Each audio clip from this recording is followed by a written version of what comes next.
Ay, good day mga kamots. Welcome back to our YouTube channel. So magdi-December na naman mga kamots, no? So kayo ba nagbabalak magpalit ng motor ngayong December? At balak nyo mag-switch from scooter to sports bike? So for today's video mga kamots, pupunta tayo ngayon sa Suzuki. Dumating na raw yung bagong labas nila na Suzuki Gixxer SF155. So yan yung i-review natin for today mga kamots, no? Sa mga mahilig sa mga sports bike dyan, para sa inyo ang video na to mga kamots, dahil i-review natin at i-reveal natin yung price specs ng pinakabagong Suzuki Gixxer SF155 at kung ito ay suswak ba sa inyo. So wag na natin patagalin pa yan, simulan na natin.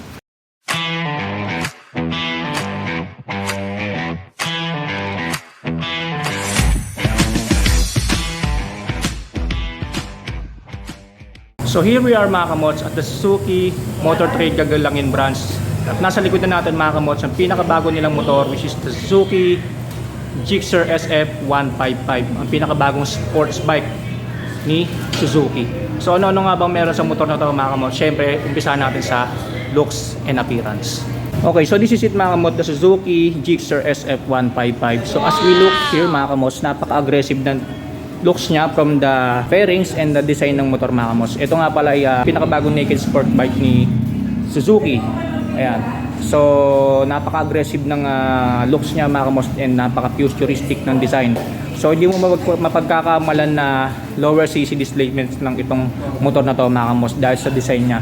Ang laki ng tangke tapos napakalapat tignan.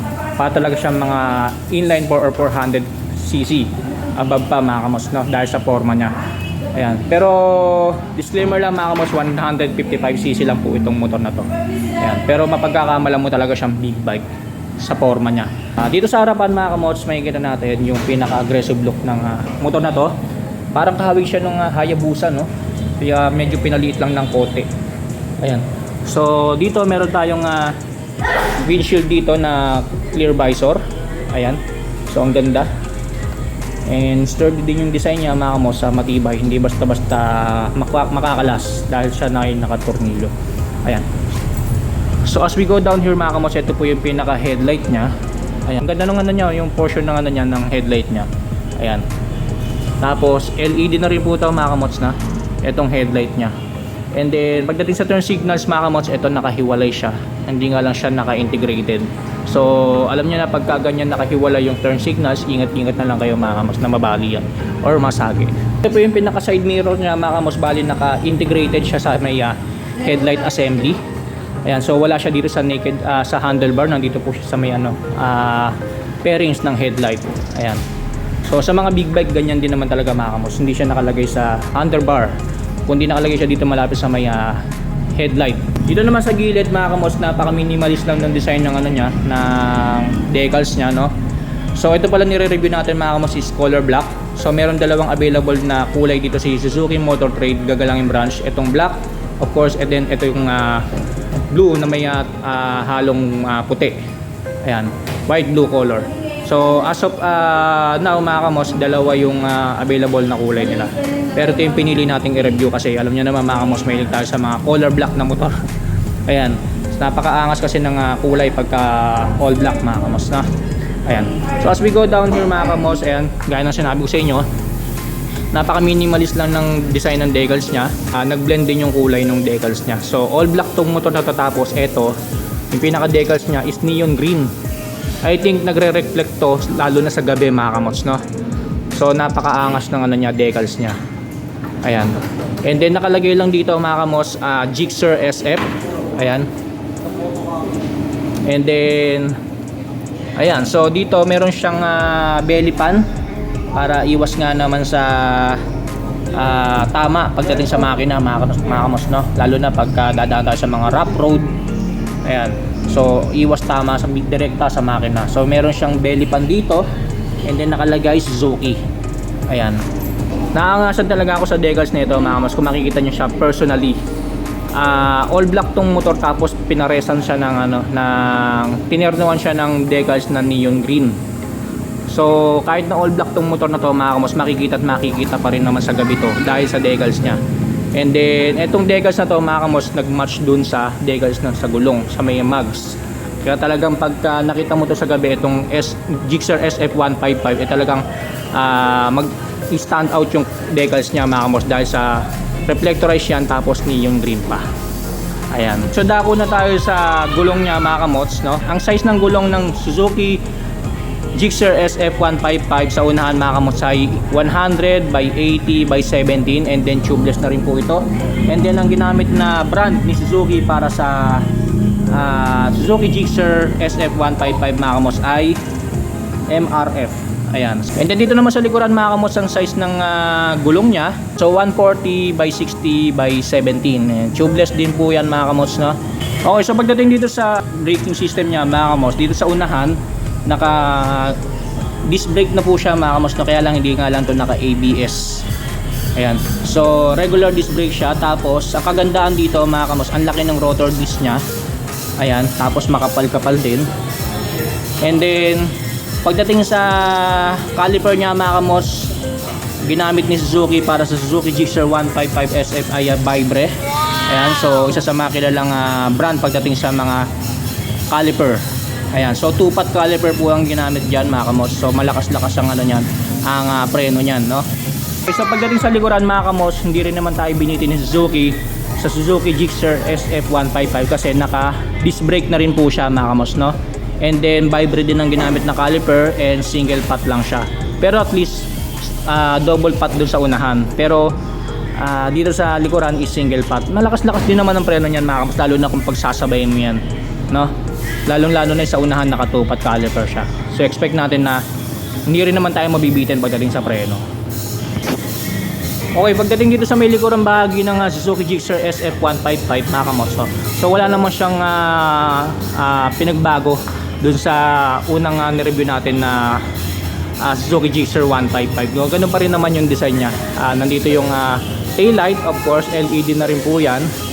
And then nakahiwalay yung turn signal sa likuran mga kamos, na. Ayan, so iwasan nyo na lang mabali ito mga kamos. Pagka ganito nakahiwalay yung turn signals. And then ang kagandahan dito sa Suzuki Gixxer SF155 mga kamos, ang haba ng ano nyo, yung rear fender nya. Hindi siya yung parang pag ganun, no? So pag ganito ang design nya, tapos ayan, pababa rito. Ito po yung lagayan ng plaka mga kamos, and then meron siyang built-in plate light. Ayan, para kitang-kita yung plaka natin lalo na sa gabi. And then meron siyang reflectorize dito. And then bukod dito sa tail tidy niya mga kamos, no? Merong separate na tire hugger si Suzuki Gixxer SF155. Ayan. So nakakabit siya dito sa swing arm. Ayan. And then hindi naman siya maalog. Matibay din yung pagkakakabit niya mga kamos, no? And then malapad din yung tire hugger niya. Swak na swak din sa napakalapad na gulong ni Suzuki Gixxer SF155.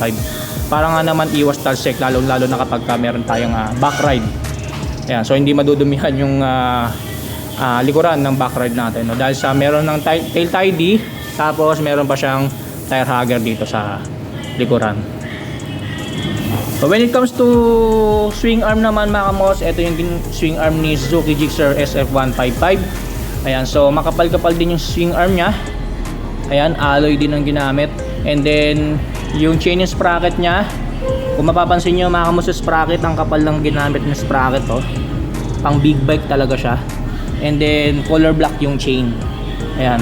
So talaga nagbe-blend talaga yung bawat parte ng motor na to mga kamos sa kulay ng motor, no? Ayan. So meron siyang built-in na chain guard na nakasama na yung ano mga kamos, yung another tire hugger.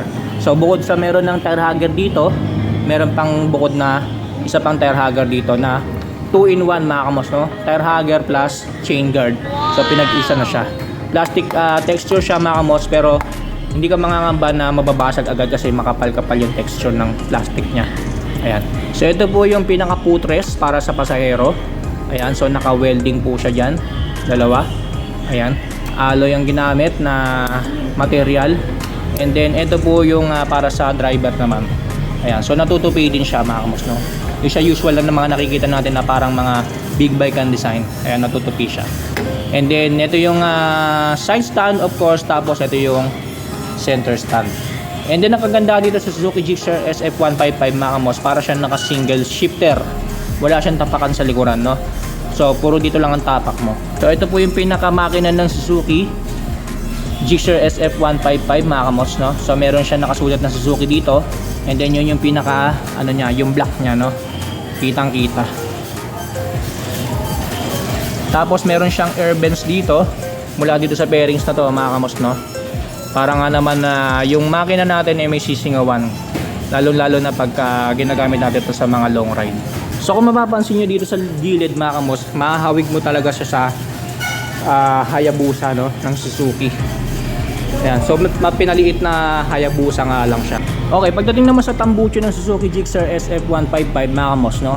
Wala rin naman siyang pinagkaiba from the Suzuki Gixxer 155 na una ni-review natin. So ganun pa din naman ang design niya.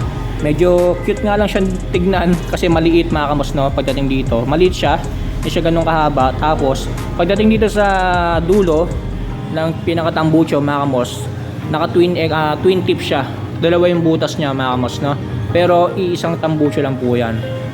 Ang kagandahan yan, ang kagandahan dito kay Suzuki mga kamos, no? Napaka-unique ng design ng tambucho nila pagdating sa mga 155cc category, lalo na dito sa Suzuki Gixxer, no? Para siyang pinag-isang tambucho siya mga kamos, pero dalawa yung butas niya. Ayan. And then two-tone po yung kulay niya. Yung pinaka-tambucho is matte black, and then pagdating dito sa tip ay chrome silver yung kulay niya. Ayan. And then yung heat guard, ito po yung pinaka heat guard niya mga kamos, no? Ayan, so chrome silver din po. Nag-match dito sa may pinaka tip ng tambucho. Ayan. So ito yung pinaka grab bar para sa pasahero mga kamos, no? Or sa back ride natin. Ayan, so magkahiwalay po siya, hindi siya buo. And then ang ganda ng pagkaka-paint finish niya, oh, gloss black. Ayan. Matibay-tibay din kasi alloy din yung ginamit. Tapos ito yung sa upuan mga kamos ng Suzuki Gixxer SF155. Ayan, so bali hindi siya isang buo, nakahiwalay yung para sa passenger, and then ito yung sa pinaka driver. Sa driver's seat mga kamod, medyo malapad din to, hindi kayo mabibitin dito. Ayan. And then gaya nga sinabi ko sa inyo mga kamos, ito yung pinaka tangke ng Suzuki Gixxer SF155. So napakalaki talaga ng tangke niya mga kamos, no? So mapagkakamala mo talaga siyang big bike. Ayan, dahil sa tangke rin niya. So ang fuel tank capacity pala nitong Suzuki Gixxer SF155 mga kamos is 12 liters. So malaki-laki talaga mga kamos sa 12 liters. Marami ka talaga mailalagay na gasolina dyan. And then ang fuel consumption ayon kay Suzuki mga kamos ng Suzuki Gixxer SF155 ay 50.2 kilometers per liter. So expect natin na talaga matipid talaga to mga kamos pagdating sa mga long rides. 12 liters tapos 50.2 kilometers per liter. Malayo-layo na rin yung mabibiyahe mo from north to south, no? Gamit itong Suzuki Gixxer SF155. Ayan. So as we go down here mga kamos, ito yung pinaka ano niya, sa may handlebar niya. Ang ganda nung ano niya, yung pinaka handlebar niya mga kamos. Para siya naka-clip on. Ayan. Ang ganda ng pagkaka-design. Hindi siya yung typical na handlebar. Para talaga siyang pang big bike. Ayan. Alloy type yung ginamit. Makapal. Ayan. Tapos nandito yung susian sa gitna. Ayan. So hindi nga lang siya naka-shutter key. Naka-ordinary key nga lang siya, no? Pero hindi naman big deal yun kung naka-shutter key or hindi. Nasa pag-iingat naman ng driver yan mga kamos, no? Doon sa motor niya. And then dito mga kamos sa mga buttons and switches niya. So meron tayong unang-una meron tayo dito passing, built-in passing. Good thing na meron ganyan si Suzuki Gixxer SF155. Ayan, para magbibigay tayo ng signal. Tapos high beam, low beam, turn signals, and then horn. Ayan. Dito naman sa right side mga kamos, ang kagandahan pa dito sa Suzuki Gixxer SF155 meron siyang built-in kill switch. So wala nga lang siya dun sa side stand, of course. Hindi naman makakalimutan lagyan ni Suzuki dito sa may bandang handlebar niya. So ito po yung pinaka kill switch niya mga kamos. Madidistinguish mo kagad kasi kulay pula yung kulay. Tapos ito yung electric switch. So wala nga lang tong kickstart mga kamos, no? Itong Suzuki Gixxer SF155. Kahit din naman sa unang ni-review natin mga kamos, sa Suzuki Gixxer 155, wala rin namang ano yun, kickstart. So electric start lang po ang meron sila. Ayan. And then pagdating sa hand grip, ayan, so ang ganda ng design ng hand grip niya. Makapit. Hindi siya ganun ka, hindi ka maiiritang hawakan. And then pagdating sa bar end. Ayan, so gloss type finish po yung paint nya, and then alloy din po. Tapos ito yung pinaka clutch lever nya. Then yung kulay ng clutch lever nya mga kamos is matte black finish. Ayan. So dito na tayo sa may bandang nya, instrument panel nya. So ito nga palang Suzuki Gixxer SF155 mga kamos is naka fully digital panel na po yan. Same lang din naman doon sa unang ni-review natin na Suzuki Gixxer 155. And then meron din siyang built-in na ilaw dito para sa gabi kitang-kita mo pa rin yung instrument panel mo. Ayan, so lahat nandito na mga kamos, lahat ng gusto nyo malaman sa motor, trip meter, odometer, speedometer, and then kung kailangan mo na ba mag-change oil, kailangan mo na magpalit ng battery, and then meron din siyang built-in clock. Ayan, so lahat ng mga details ng motor mga kamos makikita mo na dyan. And dito sa baba mga kamos, dito yung mga buttons and switches nya kung gusto mong makita yung ibang details sa motor mo. And then dito yung high beam, low beam. Ayan, so meron siyang indicator dito, check engine indicator, tapos turn signals indicator, and neutral indicator. Ayan, so hindi siya nakasama sa loob, nandito lahat, nandito siya sa gilid mga kamos na. So almost done na tayo sa looks and appearance mga kamos. Syempre dako na tayo sa specs ng motor na to. Ano nga bang mga specs meron si Suzuki Gixxer SF155? The Suzuki Gixxer SF155 has 155 cubic centimeter, 4-stroke, single cylinder, single overhead cam with 2 valves.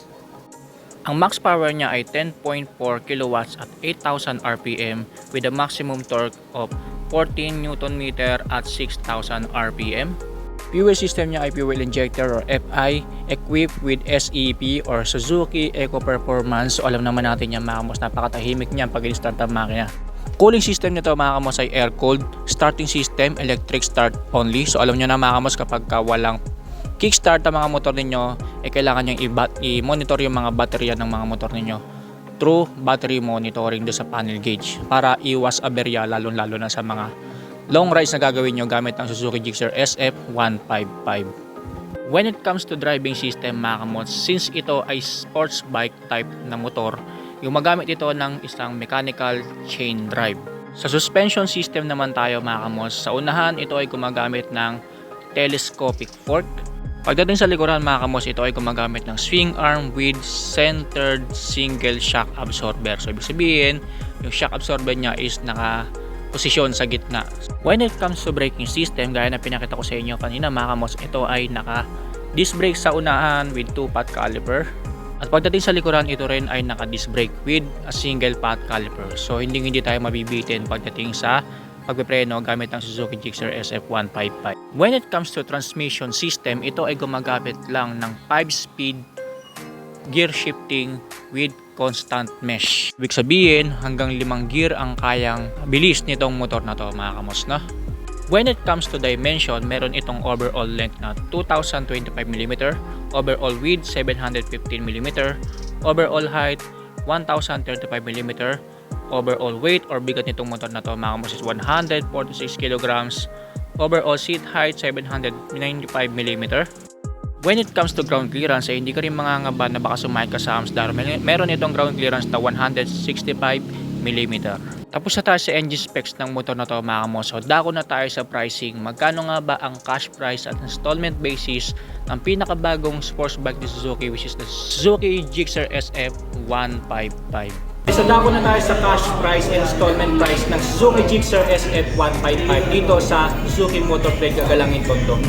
So pagdating sa cash price niya mga kamots, ang pinaka cash price ng Suzuki Gixxer SF155 ay 180,124 pesos. So all in na po yun mga kamots, no? Kasama na dun yung registration tsaka yung TPL insurance. And then of course yung unit, no? So pagdating naman po sa installment mga kamos, pag kinuha nyo yung installment ng Suzuki Gixxer SF155 dito sa Suzuki Motor Trade Gagalangin Tondo, so magda-down lang kayo ng 19,710 pesos. So all in na rin po yun mga kamos, no? Kasama na yung registration tsaka yung TPL insurance. And then ang monthly amortization nyo mga kamos, sa 36 months or 3 years, 5,197 pesos. And then 24 months or 2 years mga kamos ay 6,650 pesos. And kung gusto nyo naman siya kunin ng madalian or 1 year, Ang monthly amortization nyo mga kamos ay 11,008 pesos. So take note lang mga kamos na kapag magbabayad kayo ng maaga, before due date nyo mga kamos, nagbibigay ng rebate si Suzuki Motor Trade. Gagalangin Tondo, kahit saan branch pa yan mga kamos, no? So ang pinaka-rebate nila is 200 pesos. So alam nyo na yan mga kamos, malaking bagay din yan, yung 200 pesos. Kaya I suggest mga kamos, kung kukuha kayo ng hulugan, kung meron na kayong pambayad, magbayad na kayo kagad before the due date nyo para maka-avail kayo ng rebate sa mga kasang pinagkuhanan nyo ng mga motor. So yan po yung cash basis and installment basis ng pinakabagong Suzuki Gixxer SF 155 ni Suzuki. So sana nabigyan ko kayo ng idea mga kamos sa pinakabagong sports bike na motor na to ni Suzuki. So sa mga nagbabalak dyan na mag-switch from scooter to sports bike or gustong bumili ng pinaka-kauna-unahan nilang motorbike and then na pinapibilihan yung sports bike, ay mas recommend mga kamos itong Suzuki Gixxer SF 155, lalo-lalo na sa mga mahilig sa sports bike. Ayan, so hindi mo talaga siya mapagkakamalang lower CC dahil sa design niya mga kamos. So, napakalaki ng taha, tapos napakalaki ng tangke, and then napakalapad tignan ng motor na to mga kamos, no? So again, this is the Suzuki Gixxer SF 155. So dito ko na lang tatapusin ang vlog ko mga kamos. Bago ko makalimutan sa mga mag-i-inquire nga pala dito sa Suzuki Motor Trade, Gagalangin Branch, so ito po yung pinaka-Facebook page nila. So mag-message na lang kayo dyan mga kamos kung tipong-tipo nyo itong Suzuki Gixxer SF 155. So meron po silang available stock as of November 15, 2024. Ngayon yan mga kamos. Meron silang dalawang stock na color black and then yung pinakita ko sa inyo kanina na white and blue. So message na lang kayo sa Facebook page nila mga kamos. May sasagot naman dyan.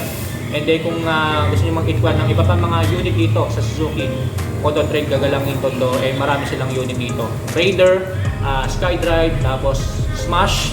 So marami silang stocks dito. So inquire na lang kayo sa Facebook page nila. So bago ko tapusin itong vlog na ito mga kamos, gusto ko magpasalamat ulit kay Ma'am Jen sa staff ng Suzuki Motor Trade Gagalangin Branch and sa iba pang staff dito. Nag-assist natin mga kamos para i-review itong Suzuki Gixxer SF 155. So abangan nyo pa yung mga susunod na episode natin sa ating YouTube channel mga kamos dahil mag-feature tayo ng 3 brand ng motorcycle mga kamos, na. So itong 3 brand na to mga kamos ay hindi pa natin i-feature sa ating YouTube channel. So abangan nyo sa mga susunod na upload natin mga kamos, i-feature natin yung 3 brand na yan. Abangan nyo kung anong 3 brand na yan. So muli maraming salamat sa inyo mga kamos. Stay safe, ride safe always.